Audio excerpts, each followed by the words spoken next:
Hasan Basri rahimahulloh aytganlar, banda yutgan eng yaxshi yutilgan narsa, Alloh azza va jallaga eng suyukli yutilgan narsa banda go'zal sabr bilan musibatni yutishligi va chiroyli aza. Ya'ni inson masalan ko'p narsalarni yutadi tomog'idan, suvni yutadi, ovqatni yutadi. Eng yaxshi yutilgan narsa nima? Allohga eng mahbub tomog'ingizdan o'tgan narsa.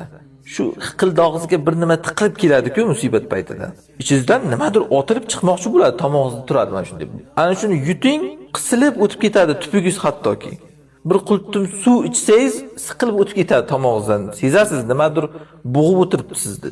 Ovqat yesangiz hattoki tomog'ingizdan qisilib o'tadi o'sha nimadir bo'g'ib o'tirgandek. Ana shu Allohga eng mahbub yutilgan narsa.